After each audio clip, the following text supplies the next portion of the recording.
kelenteng itu kalau pakai nama Kwan Kong itu Kwan Seng Tijun atau Kwan Seng Tekun, atau kalau mau lebih lengkapnya Fu Mo Tati Kwan Seng Tijun tapi Tayen Tasen Tatsi jadi kayak Ku Fu Chung Tin Iwang Tati Chun. Itu gelaran yang dia dapat dari generasi ke generasi. Ya, itu nggak ada kan Kongcok beres itu. Nah, semuanya juga jelas gitu. Nah, salah satu yang orang-orang itu suka permasalahkan 7 bio, 5 bio, 3 bio, 1 bio. Di kitab Leki kan, Dici, Wang, Raja, 7 bio. Mohon tanya, bionya 7 biji, 7 bangunan, atau apa? Waktu di Lici dikatakan raja 7, adipati 5, mereka membangun 5 bangunan bio.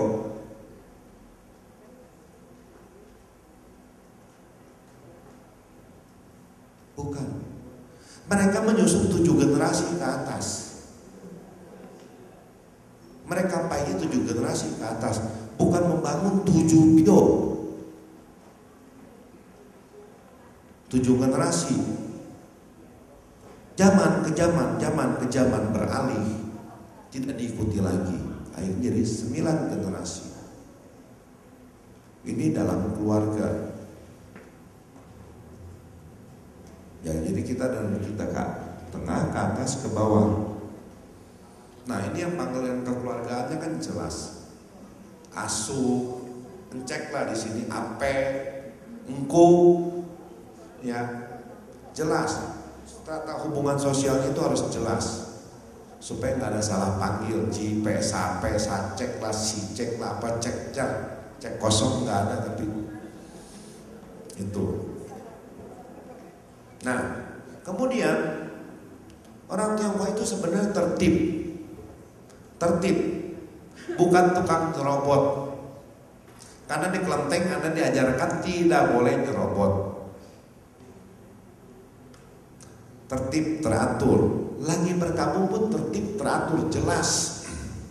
Kalau sekarang kalau kita ke kelenteng kita nggak jelas. Ya nggak? Terus sembayangnya juga main saling serobot sana, serobot sini, desak sana, desak sini. Terus bikin mitos, colok-colok hionya supaya itu cewek kekait. Ada Tanjung Kait supaya kekait. Jadi sengaja malah colok-colokin hionya kan ke baju cewek. Mungkin tahun 70-an yang sering ke Tanjung Kait pernah dengar cerita begini. Sebenarnya kan tancepin hionya juga ada aturan. Ya bukannya saya ngajarin ya, tapi yang saya diajarin itu tancapkan yang paling dalam, supaya jangan egois pikirin orang belakang Anda tancapin hionya gimana. Kalau sekarang paling depan, malas taruh paling dalam. Berarti dengan cara begitu Anda dididik egois. Tapi kalau tancap paling dalam, Anda dididik menghargai orang lain. Sebenarnya kan pelajaran kan sederhana kan. Nggak perlu kita ngomong moralitas lah, bla bla bla di sekolahan atau di rumah sambil pegang rotan. Tancap masuk ke alam bawah sadar kita. Jadi tingkah laku kita sehari-hari. Sekarang kan pada keren semua, ambil satu gepok tancap, dia bikin kipas perang. Yang di belakang mau diambil gimana? Itu musuhmu, enggak, saya bilang sakit jiwa, egois. Gimana coba? Ngomong saya suhu tancapin segepok begini. Yang di belakangnya kalau mau tancap itu rumah sendiri loh. Jangan di ruang publik kan. Kelenteng ini kan ruang publik. Ya enggak?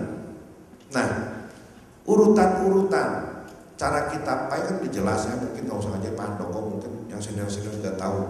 Sederajat, lebih tinggi, tikong ada kan. Tapi itu jelas. Hubungan kita jelas. Itu tuan rumah di mana, tamu di mana gitu. Jadi kalau ini tuan rumahnya mas di sebelah sini ada lagi. Itu sebelah kirinya siapa yang lebih agung, lebih dihormati, itu kan jelas kan. urutan-urutannya kita masuk langsung tahu. Kita masuk langsung tahu, oh ini cucunya yang meninggal, oh ini anaknya yang meninggal. Kalau sekarang nanya, yuk siapanya ya sama yang meninggal, benar nggak? Ya kan, kalau zaman dulu langsung tahu, oh anaknya, oh anak laki, cucu, jelas. Kenapa? Kita itu menghargai satu hal yang teratur dan jelas. Itu.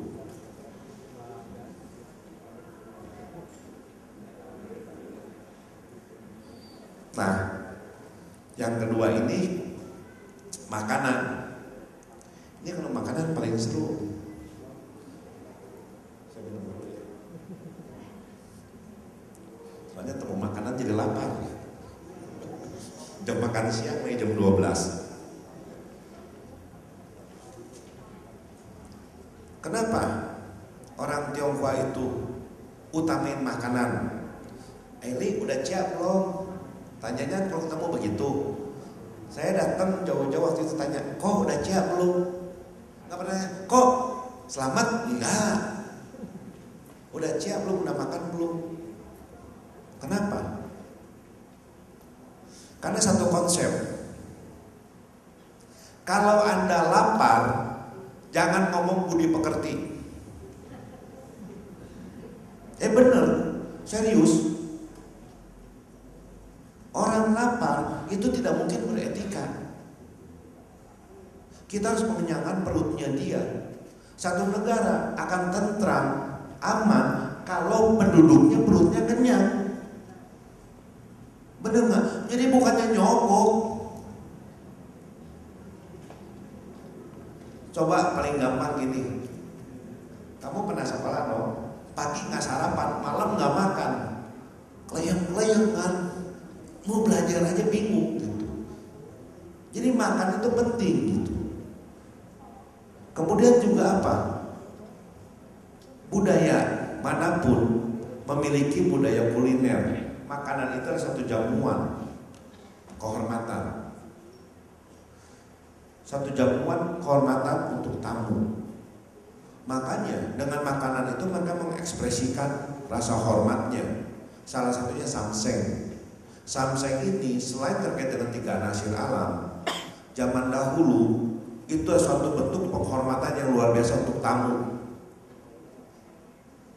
Kalau saya menghormati Aili, saya undang ke rumah saya kasihnya samseng. Saya nggak akan kasihnya tuh daging babi doang, nggak komplit. Misalnya saya hanya tidak begitu menghargai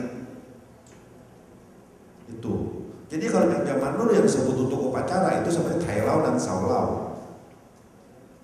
yang ada kambingnya sebenarnya, kambing, kerbau, sama apa? B2 itu.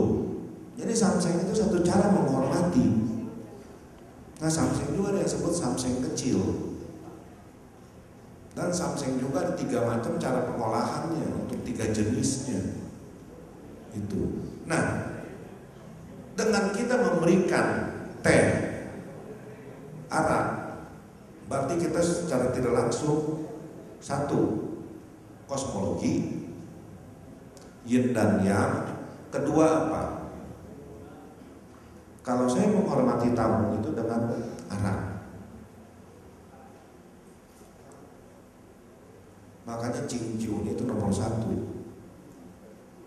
Jadi bukan kongconya pemabukan, menghormatinya dengan arak.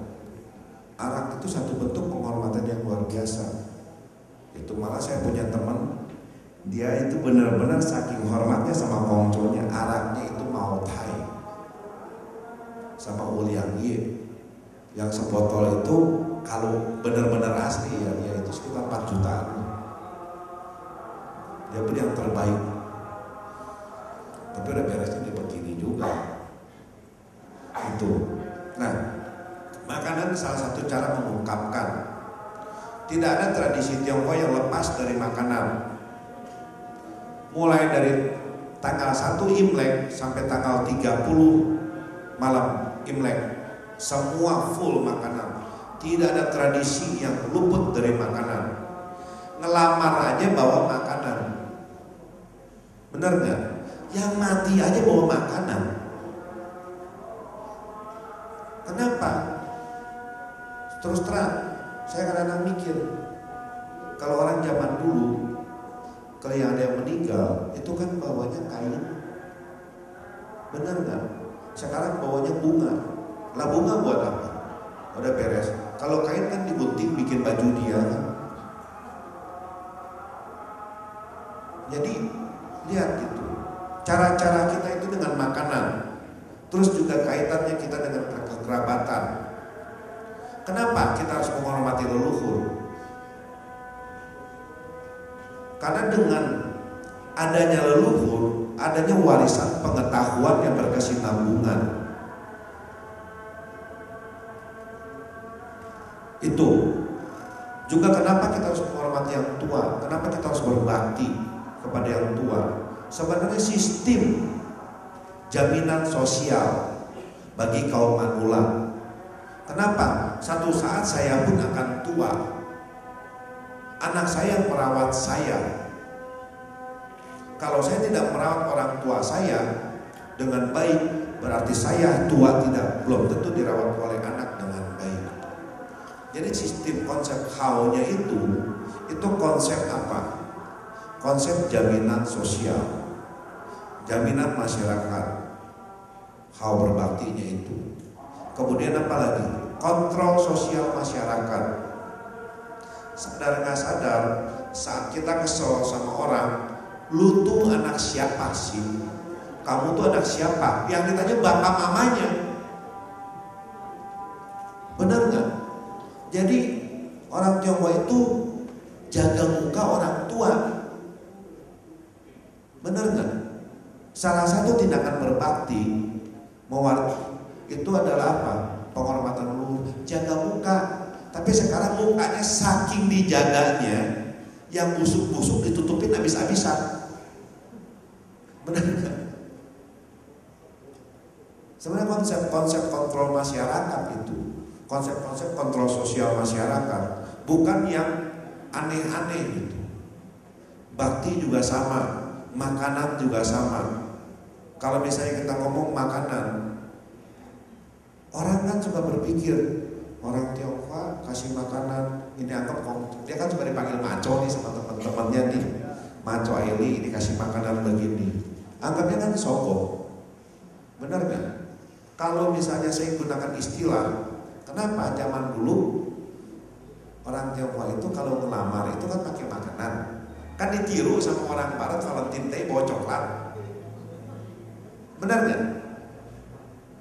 Jadi kalau misalnya budaya lain, katakanlah dengan bunga, di Tionghoa itu katakanlah dengan makanan. Contohnya apa? Pernah dengar cerita gue akhir tahun, ya? Kalau di daerah Taiwan, kalau memecat karyawan lagi bulan itu, kepala ayamnya ngarah kemana itu tahu diri, berhenti. Kalau di Jepang tepuk pundak kanannya 3 kali, berhenti. Itu cara kasih muka kan? Benar nggak? Kalau sekarang kan goblok, tolol, berhenti lu besok. Orang kan perlu muka. Benar nggak? Makanya cara pecahnya begitu. Beginiin. Oh, berhenti. Tepuk pundak 3 kali, berhenti. Jadi makanan nggak selalu bersifat positif, biasanya bersifat negatif. Apa yang kita persembahkan sebenarnya itu bukannya untuk kongco juga. Kenapa? Karena kelenteng mengandung sistem sosial masyarakat, sistem pelayanan masyarakat. Contohnya apa? Tangce, sembahyang onde. Pernah dengar pepatahnya apa waktu onde? Pepatahnya boleh Anda renungkan baik-baik.